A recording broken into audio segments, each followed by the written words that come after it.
Business Mom here. Haven't been on here in a while, but wanted to get on here and do the video that I promised you guys, which is the Sloppy Joes. So I'm doing it here on my induction burner that I use for my when I can in the pressure cooker. And the only pan I have besides my pressure cooker that's an induction is my cast iron pan, so I have to use this one. So, but you can use any skillet. But so the ingredients are a pound of ground beef and a pound of ground pork. Kroger's been mixing them together lately, so that's nice. One chopped red pepper, one chopped green bell pepper. Red onion, one chopped, jalapeno. I have spices here. I have a teaspoon of dry mustard, a teaspoon of cumin, a half of a teaspoon of cayenne pepper, and a tablespoon of paprika. 2 tablespoons of minced garlic. I've already poured it in here, but I have 1/4 of a cup of red cooking wine, 1/4 of a cup of red wine vinegar, and 1/4 of a cup of Worcestershire sauce. And a can of tomato sauce, can of tomato paste. Let me get that.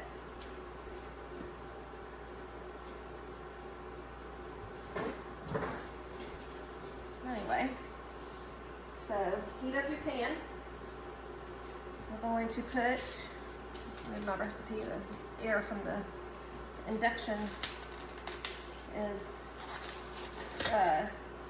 blowing it.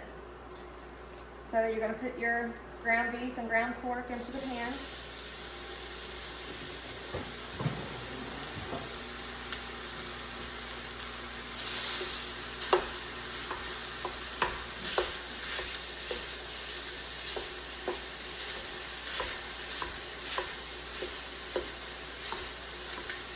Crunch it up, chop it up.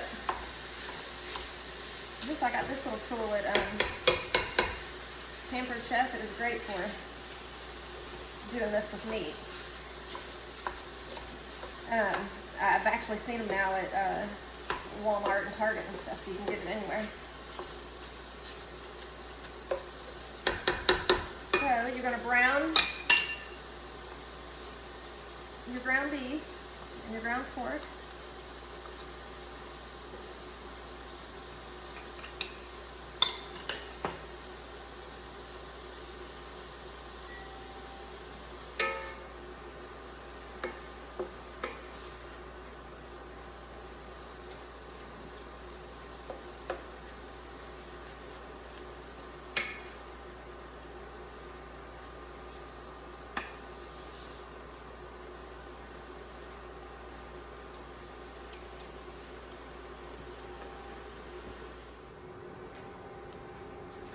Once that's about completely browned, 4 or 5 minutes. It doesn't have to be completely because it's going to cook more after we get the vegetables done. But then what I do is I take, actually I usually do my vegetables first, but for some reason I jumped in backwards, so this is what we're going to do. We're going to put this into the strainer, just to strain off the fat and everything. That's my burner here beeping at me because I took the pan off. Then, let's put a little bit of, I'm going to use avocado oil, some organic avocado oil. Just about a tablespoon or 2.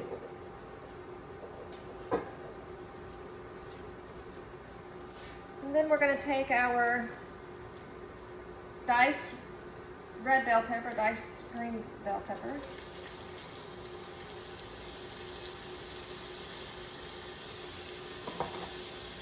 the diced onion,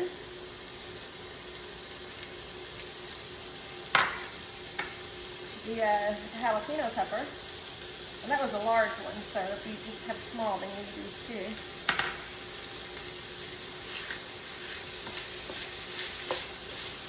I'm going to let these kind of cook down, break up the onions.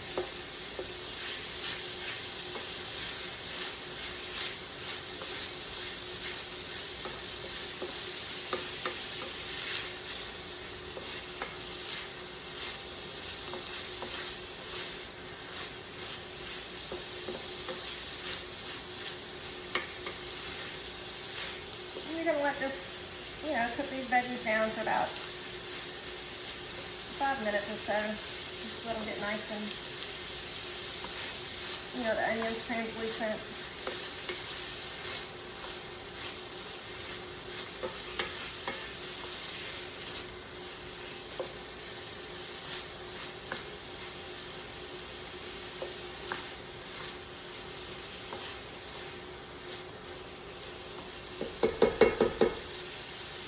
Let that cook for about 5 minutes.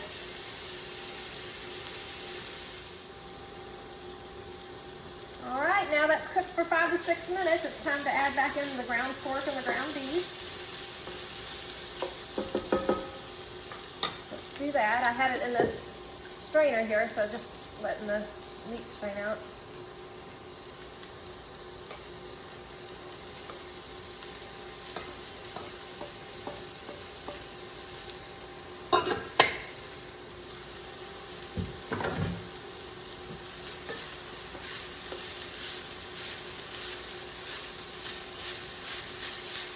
Also, this time you can add your garlic in.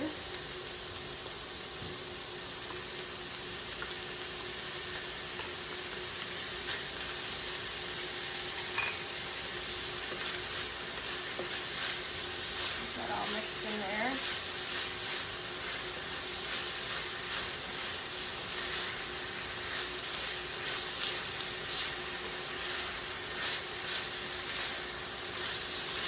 Looked like it was going to be a lot of green peppers and green onions, but they do cook down, and then it does mix in there with the peppers and the onions, and this is so good. Hope you guys know this.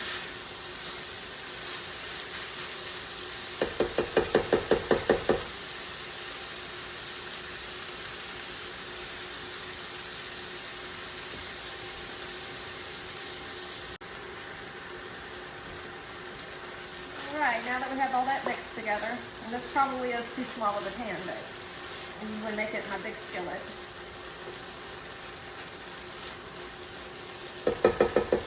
After that, then I'm going to add my liquid, which is the 1/4 cup Worcestershire, 1/4 cup red wine vinegar, 1/4 cup red wine.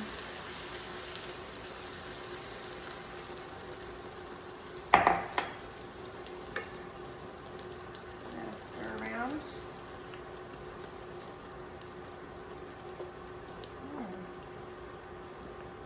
Smell that vinegar. And then I'm just going to put in my remaining ingredients, my spices, which is again the paprika, cumin, dry mustard, and cayenne. In my recipe, I have a teaspoon, but I've always just put a ½ teaspoon in since I started making it for you kids.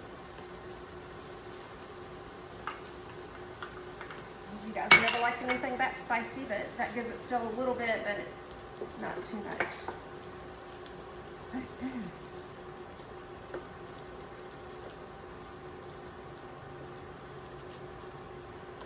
Alright, and we have 3 tablespoons of brown sugar.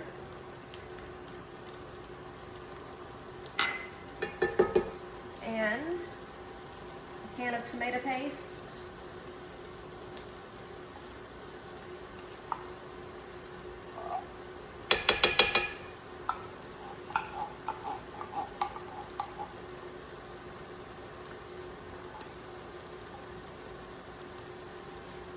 And a can of tomato sauce.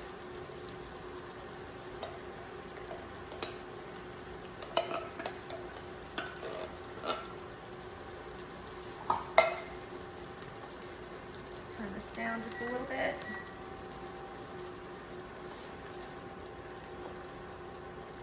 And this is wonderful to make up like the night before because it actually, like chili or anything else, it tastes really good the next day. But after you get all the ingredients mixed together, you just let it simmer for 20 to 30 minutes. And it's ready to serve. If you want to make it up a day ahead, then it's even better. And I'm not going to plate this up for you guys because I'm actually made this for Emily and Tanner, and I'm running it by y'all's house tomorrow to drop some off so you have something for this weekend. So I don't want to waste one of the buns that I bought you to show you how I put it together, but you guys know how I do. I make onion rings. You can make them homemade, or you can buy some pre-packaged ones at the store. I bake those, and I like mine without cheese, but you guys like a slice of American cheese on yours. And the type of bun that I use is the not a regular hamburger bun because it makes the bread soggy. So what I do is I use those brioche buns because they're a little bit heavier and they kind of hold up well to the moisture of the sloppy joe. And that's it. Salt and pepper to taste, but usually the Worcestershire sauce has, you know, it's very salty itself, so that's why I always wait till the end to do that. So, there you go. I'll show you the buns.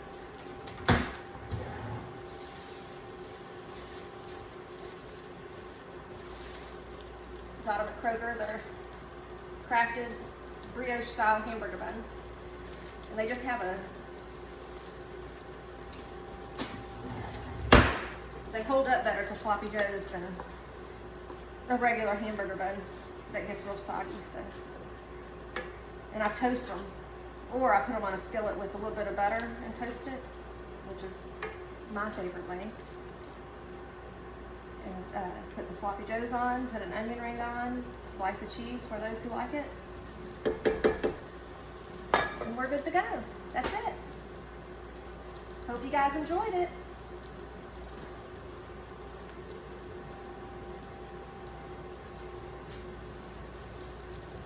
So I'm going to let this simmer for 20 to 30 minutes, and then it'll be ready to go. But what I'm going to do is go ahead and box it up now, package it up for Tanner and Emily, and get the buns together for them, and then they'll have hopefully a meal this weekend that they'll enjoy. So anyway, hope you guys enjoyed it. Love you.